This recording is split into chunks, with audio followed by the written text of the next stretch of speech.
Ooh, you hear that? Sizzle, sizzle. That's a great little sign. Come back.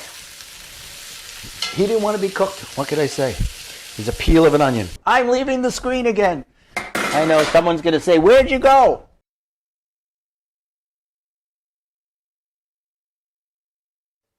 Hey Warriors, it's me, Martin Salama, the architect of the Warriors Life Code, here again in the kitchen. Of course, I hope you remember that life stands for live incredibly full every day, which is what I love to do. And what we're going to do today is we're going to cook something called beef brisket with 40 cloves of garlic. So I want you to first understand that even though it's got 40 cloves of garlic, it's not going to be crazy garlicky, because the garlic is going to braise and roast, really braise, in the liquids, and it's going to break down to some sweetness, some beautiful sweetness. And you know what? It's the Friday after New Year's of 2023, and I'm excited to be here with you. And you know what? My camera looks like it's a little off, so I'm just going to turn it a little bit. There you go. Hello. Now I'm a little more straight. But anyway, so it's the Friday after the 2023, the beginning of 2023, and whenever you watch this, it'll have the same meaning, whatever I'm talking about. So it's all right. And the other day I was talking about something, and it spurred something else on something else, and I said, I'm going to talk about it here a little bit as well. So I got onto Facebook Live, and I was telling everybody Happy New Year, and I said something that I'm going to repeat here that someone told me, a good friend of mine, his name is Max Harari, told me many years ago. He said, may the best days of your past be the worst days of your future. And when I said that on Facebook, I got some fantastic feedback about it. They loved it. They said, what a great line it is. And then I went on to talk about New Year's resolutions, which is what a lot of people like to talk about this year. And I talked about that the word resolution comes from resolute. And I always knew what that word meant, but it came even more to me when I was watching National Treasure 2, when he was talking about the resolute desks that came from a ship, and it's about having a resolute mindset. And as we all know, very often people don't go forward so far in their resolutions. So I want to talk about that a little bit and talk about changing it from resolutions to intentions, and talk about the law of attraction and stuff like that. So as we cook, I'm going to talk about this stuff. So I'm using extra light tasting olive oil. And what I'm going to do is I'm going to put in about 2 tablespoons, give or take. Let it warm up a little bit. And I've done some prepping before, as you know I like to do. So here's the brisket, and it's been sitting out for over an hour, room temperature. It's great to let the meat rest a little bit. And I've also put salt and pepper on it. And I've sliced my onions that go in here, as well as I've got my garlic cloves all ready to go. It's got about 43, 42, something like that, around 40. And we're going to cook this up. And what I'm going to start to do, where's my tongs? Here they are. Is I'm going to brown the brisket on both sides for a few minutes. And while that's browning, talk a little more, talk about what we're doing here, what I'm talking about here. So I'm going to let this heat up just another minute. The pot was hot from before, so the oil doesn't need that much time. Now I'm going to get myself out a paper towel so that I'm ready. And it's going to sizzle a little bit. Ooh, you hear that? Sizzle, sizzle. That's a great little sign. So I like to brown my meat beforehand. Some people say you don't have to. I like to. It brings out a lot of the extra flavor, especially when I go later into the recipe. So as that's browning, it's going to take 2 or 3 minutes. Let's talk a little bit, and then we'll go back and forth and all that. So I was talking about being resolute and being resolutions and the time of year and all that, and setting intentions and the law of attraction. And I believe in the law of attraction, but I believe it's just the first level of what you've got to do to get things to attract to you. And that's really what we're going to talk about today, is setting yourself up for success right from the beginning of the year. But that doesn't mean if it's July that you can't set yourself up for success. You could set yourself up for success every single day. But it starts with what I like to call is the cycle of A's. And I'll go over it quickly here, but to get more into what the cycle of A's is all about, you can buy my cards. You could take my course. You could read my book that's coming out by now. You know, maybe when you watch this, the book will already be ready. And you can go to Connect with Martin and find out about it. But the cycle of A's is very simple. It's 3 letter A's. The first is ask. Ask the universe, ask God, whoever it is that is your greater higher power, ask them for what you want. Okay? Number 2 is act. You gotta start doing things to getting it. It's the law of attraction. People think is, oh, you ask for it and it comes to you. No. You ask for it and then you gotta do the work to get it. You gotta act and all that. Let's just take a look at this for a minute, see how it's browning. I think it's going to need another minute. Yeah, it's looking good. Looking good, but it could use a little more. Let it sit down there for another minute or so. This is about a 2.5 pound brisket. Not one of those big guys. I'll do one of those one time. I love to smoke, so we'll do that too. So the second one is act. Set yourself up. Okay, I want this. I want $1 million. I want a better job. I want whatever. Whatever it is. But it's not going to happen just by saying, I want. You have to do the work for it. And that's the act. And then comes the third letter, which is really the linchpin to everything going on. And it could get you into this cycle. I call it a cycle because it's like perpetual. Once you get into it and your mindset shifts from that lack to abundance, it becomes much more natural. And I got to tell you, it ain't easy to get there, but it's a good thing to get to. So the last one is attitude. What am I talking about? Attitude. Have a detached emotion from the outcome. So I'm going to flip this over now because I don't want it to get too browned. There we go. Ooh, that looks nice. Okay, and let the other side go. We'll do it for 2-3 minutes here. It doesn't have to be crazy browned, and it's going to do a lot of cooking in the oven. I've set the oven to 325. Ooh, it's a great sound.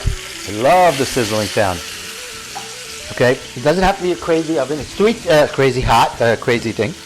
But I set the oven to 325, and then later I'm going to lower it to 300, and it's going to cook in the Dutch oven. Now, I love to use, I'm going to go out of the screen for a minute. I love to use a Dutch oven. Okay, so this is what a Dutch oven is. Okay, and I love to use it because, number one, it's cast iron, and then it's got enamel over it. It's a great heat inducer, and it holds the heat in, and it lets it distribute well, and it keeps it in there. And then I'll put the top on it before I put it in the oven, so that it's in. So back to attitude. You thought I forgot? I didn't. I don't forget things. So attitude is having a mindset that everything is okay no matter what happens. It's when you start to say, I need to have this happen. That's when it's not going to happen. It's a sign of desperation. It's a sign of want. Want and desire are different. Desire is, okay, this is what I'm looking for. If you have this mindset of I have everything and I like more, that's great. That's what you want. You say I have a lot and I want more, you're starting to lose and you're out of the cycle of age, the perpetual motion. So I'm going to let this brown a little bit more. And then we will come back again in a minute. But for right now, we'll let this cook. And then what I'm going to do then, after I'm finished with this in about a minute, is take the side back on the cutting board that I used. And then take the onions and the garlic and let them do their magic for about 5 minutes, where I want the onions to get soft and a little transparent, translucent, really, translucent. And the onions to start, the garlic to start to break down a little bit as it's cooking.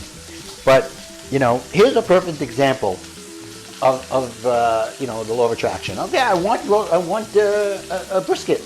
You can't just ask for a brisket and it comes. You got to act. Here, you got to have the ingredients: the roast, the onions, the garlic, the wine, the broth, the spices, the oil, the wine.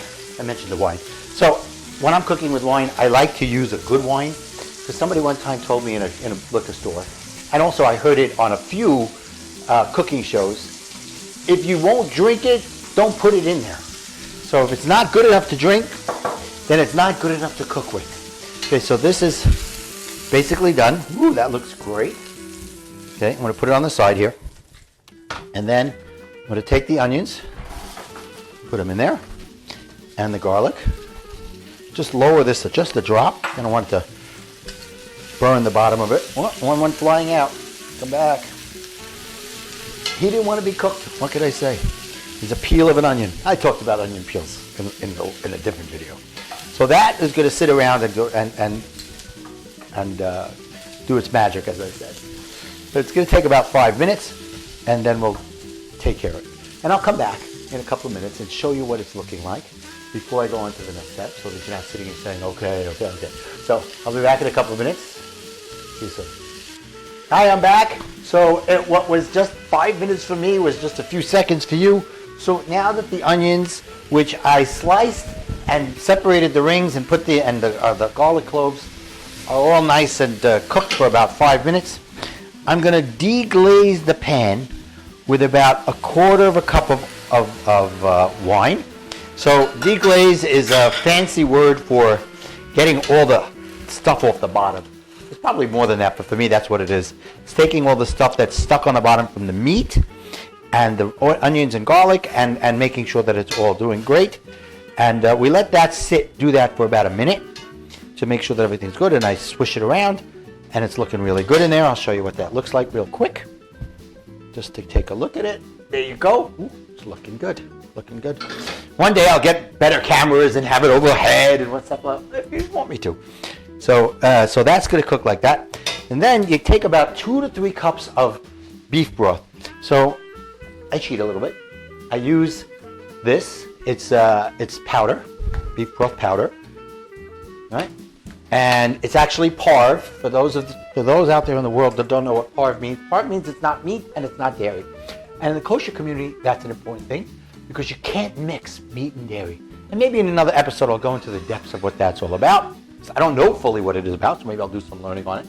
But I do know you're not allowed to mix meat and milk, meat and dairy. So then I'm going to take this and put it in here. Oh, that looks good. Stick that in the sink. Mix it up. Get that going. And then I'm going to add 1 teaspoon of basil, dried basil, and 2 teaspoons of dried oregano. And I'm going to add that to the pot. Let that mix around a little bit. And then we're going to take the roast. I want to make sure we're doing this right. Yep. Okay, take the brisket and put it back in here. And then make sure that the onions and the garlic are all on top of it like this. And then I'm going to cover it. And I'm going to put it in the oven so that it will cook now for 1 hour at 325. And then it's another hour at 300. The reason only an hour this time is because it's a smaller roast. It's only about a 2.5 pound roast. I'll move this out so I have room. I'm leaving the screen again. I know someone's going to say, where'd you go? You can hear me. I'm here. So, and I'll take this, Dutch oven covered, stick it in there, and I'll set it for an hour. Shut the fire off. And I'll come back, and then some other things will happen, and I'll see you soon. Hi everyone, I'm back. So it's been a little over 2 hours since I put the roast into the oven. The first hour was at about 325.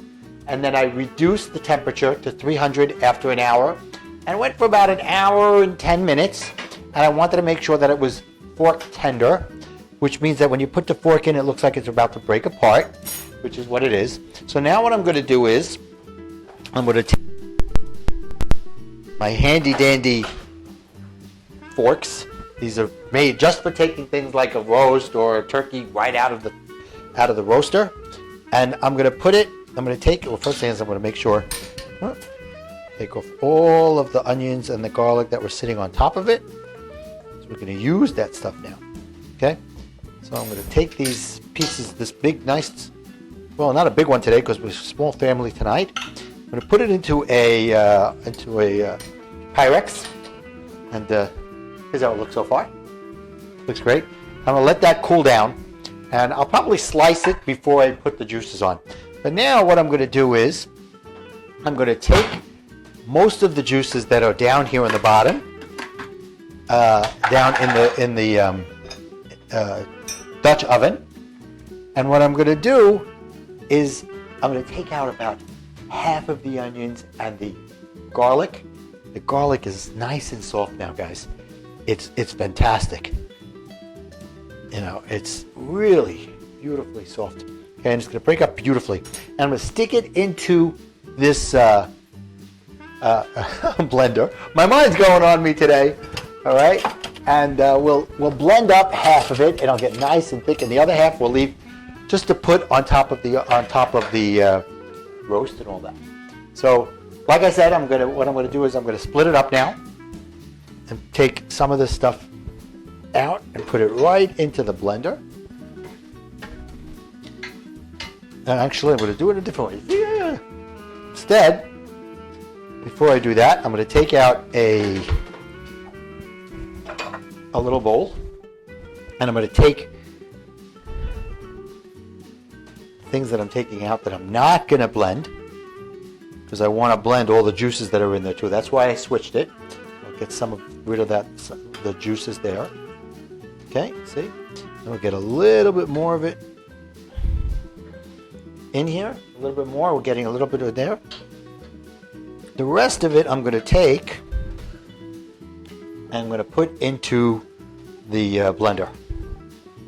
Okay, so, and then this I'm just going to let go of some of the juices again, because we'll let that blend up. Put that on the side. And it may take two blendings, because there's a lot in there.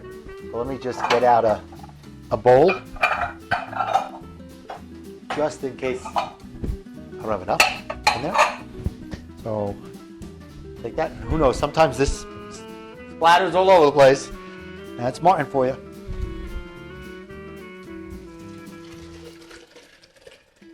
Oh, look at that. Come on, get in there, get in there. There you go. So all that's in there now. Now you got to be careful when you do this, because it's very hot. So you got to start off on a low number and then build it up. And you might even want to take this off a little bit. And how do we, here we go. Just to make sure. I don't know if you can hear me now, but it's blending up beautifully.